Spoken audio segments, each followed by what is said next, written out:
अस्सलाम वालेकुम। आज આપણે ખાસ કરીને એક બહુ જ સેન્સિટિવ અને બહુ જ જરૂરી અગત્ય મુદ્દા માટે આ વિડીયો બનાવી રહ્યા છીએ। પૂરા કચ્છમાંથી એક જ ફોન આવી રહ્યા છે કે પોલીસ તરફથી મસ્જિદોનું સર્વે કરવામાં આવી રહ્યો છે। પૂરા કચ્છમાંથી ફોન આવી રહ્યા છે। બન્ની પચ્છમથી કરી અને આડેસર સુધી લખપત અબડાસા બધી જગ્યાથી એક ફોન આવી રહ્યો છે કે પોલીસ મસ્જિદોના ઇમામો મુતવલીઓ અને જે કાગજાત હોય દસ્તાવેજ બધા માંગી રહી છે, બધી ચીજોની ડિટેલ માંગી રહી છે। તો એક ચીજ ખાલી મુસ્લિમ સમાજને ખાસ વાત ધ્યાનથી સાંભળજો। સૌથી પહેલા તો જે અધિકારી તમારા પાસે આવેલ છે તે અધિકારીનું નામ પૂછો, એનો મોબાઈલ નંબર, બે ચીજી લખી લો અને થઈ શકે તો એની આઈડી પણ પૂછી લો, ક્યાં પોલીસ સ્ટેશનમાં આવેલ છે બધો પૂછી લો, અને ક્યાં આધાર ઉપર તું આ મસ્જિદ ઉપર આવેલ છે તે પણ પૂછી લો, અને પરિપત્ર માંગો એનાથી કે ક્યાં પરિપત્રના આધાર ઉપર આ સર્વે કરવામાં આવી રહ્યો છે, કયો પરિપત્ર છે, ગુજરાત સરકારનું છે, કેન્દ્ર સરકારનું પરિપત્ર છે, વકફ બોર્ડનું છે કે કચ્છ વહીવટ તંત્રનું પરિપત્ર છે। કમસે કમ આપણે જ્યારે આપણી ડિટેલ દેતા હોઈએ ત્યારે આપણો એટલો અધિકાર છે કે આપણે પૂછીએ કે સાહેબ તમે મસ્જિદ ઉપર આવ્યા તો છે, અમે દેવા માટે પણ તૈયાર છીએ, પરંતુ તમે બતાવો તો ખરા કે કયા કાયદા કયા નિયમ અનુસાર તમે અહીંયા આવ્યા છો। અને જો ના પાડે તો કહી દો એને કે ભાઈ અમને લેખિતમાં આપી દે કે મને આ ચીજો જોઈએ છે, એનાથી લેખિતમાં લઈ લો કે મને આ ચીજો જોઈએ છે, તું સાઇન કર ભાઈ। જે પણ ડિવિઝનમાં આવેલ છે, કોઈ પણ પોલીસ ખાતામાંથી આવેલ અધિકારી હોય, જો તમારી મસ્જિદ મદ્રસાની ડિટેલ માંગે તો સૌથી પહેલા તમે એની ડિટેલ માંગો કે સાહેબ તમારું નામ, તમારો હોદ્દો, તમારો પરિચય, તમે કઈ પોલીસ સ્ટેશનમાંથી આવેલ છો અને કયા પરિપત્રના આધાર ઉપર આવેલા છો। એ પરિપત્ર કોનું છું, બીજી વાર કહું છું, એ પરિપત્ર કોનું છે, કલેક્ટર સાહેબનું છે, રાજ્ય સરકારનું છે, કેન્દ્ર સરકારનું છે કે પછી વકફ બોર્ડનું છે। આપણે પરિપત્ર જોયો નથી, પરિપત્ર ખોટો હોય સાચો હોય, આપણે બધાને કોઈ ધંધે લગાવી દે તો આપણે બધાને ધંધે લાગી દેવાનું કે હાલો હાલો દઈ દઈએ, ભલે હું સાચું, મારું નામ મોહસિન ઇંગોરજાદ છે, પરંતુ એ જાણવા માટે પોલીસ વાળાને કોઈ અધિકાર તળે જાણવું પડશે। શું કામ મને પૂછે? તો આપણે આપણો અધિકાર સમજવું પડશે। આપણે સમજવું પડશે કે આપણે આપણું અધિકાર છીનવું છે, આપણે કહીએ છીનવું છે।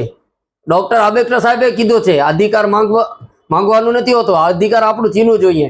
તો દરેક પોલીસ વાળાની ડિટેલ લખો, કોણ આવ્યો છે તમારા પાસે, કઈ પોલીસ સ્ટેશનમાં આવેલ છે, અને પરિપત્ર ના આપે તો રિટર્નની ના કરી દો।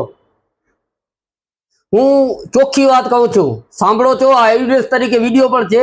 જો તમને પોલીસ વાળાઓ પરિપત્ર અથવા કોઈ ઉચ્ચ અધિકારીનું ફરમાનનું પત્ર બતાવવાની ના પાડી દે તો પોલીસને કોઈ અધિકાર નથી, કોઈ રાઈટ નથી કે મસ્જિદનું ડિટેલ લે, આલિમની ડિટેલ લે, મુતવલીની ડિટેલ લે।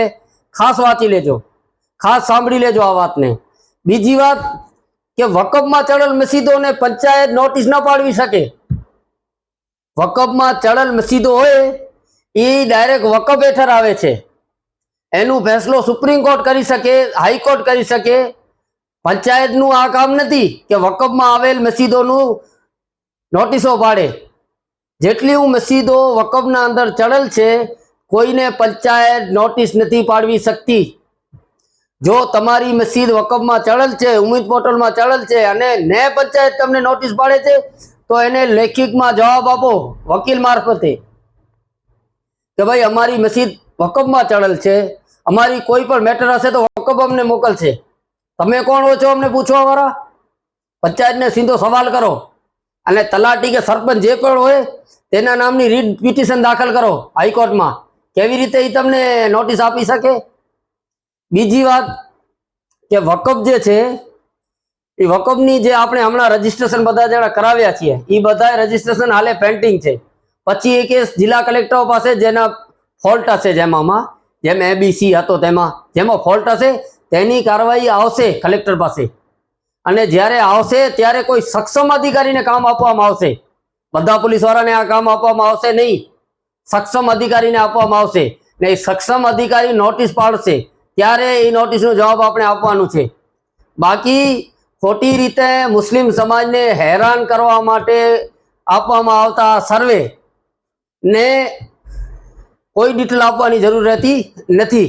હા, પરિપત્ર બતાવે તમને કે આ રહ્યો પરિપત્ર, તો પરિપત્રની નકલ અમને મોકલો અને પછી ડિટેલ આપો. છે પણ ડિટેલ લેખિતમાં આપો વકીલ મારફતે. આમ શું ડિટેલ આપી દો છો? તમારા પાસે શું પુરાવો છે? મને હમણાં કોઈ પૂછવા આવે કે ભાઈ આ મકાન છે, કેટલો ટાઈમથી છે? હું લખાવી દઉં 5 વર્ષથી, આ લાઇટ બિલ છે, મારું નામ મોહસિન ગોરજા છે, આ બધું હું લખાવી દઉં. અને પછી એ ભાઈ ન લખ્યો ને કાંઈ ખોટો સાચો લખી દીધો તો શું? એનું શું પુરાવો છે તમારા પાસે? એટલે સૌથી પહેલા તો એ જે ચીજો માંગી રહ્યા છે એ પહેલે એ લોકો પરિપત્ર બતાવે, અને પરિપત્ર હોય તોય પણ એ લોકોને લેખિતમાં આપો, ઇનઆઉટ કરાવીને. ઇન્વર્ટ કરાવીએ ને આપણે કે આ અમારી મસ્જિદની ડિટેલ અમે ઇન્વર્ટ કરાવીએ છીએ સક્ષમ અધિકારી પાસે. બાકી ખોટી રીતે મુસ્લિમ સમાજને હેરાન કરવાના કામ કરવામાં આવી રહ્યા છે. બધી જગ્યા ખોટી નોટિસો, ખોટા ખોટા સર્વે, આ બધા હેરાન કરવાના કામ છે. હું વહીવટતંત્રને પણ અપીલ કરું છું કે આવું કોઈ પરિપત્ર હોય સાહેબ તમારા પાસે તો પ્લીઝ તમે આ જાહેર કરો પરિપત્રને. આ મુસ્લિમ સમાજ તમારાથી અપીલ કરે છે કે આવો કોઈ પરિપત્ર જો રાજ્ય સરકાર, કેન્દ્ર સરકાર અથવા કચ્છ જિલ્લા વહીવટતંત્રનું હોય તો કચ્છ જિલ્લા વહીવટતંત્રના સક્ષમ અધિકારી બહાર આવી અને એ પરિપત્રને જાહેર કરે. અને તો કોઈ પણ મસ્જિદનું ખોટા ડોક્યુમેન્ટ દેવાની કોઈને જરૂર નથી. અસ્સલામુ અલૈકુમ.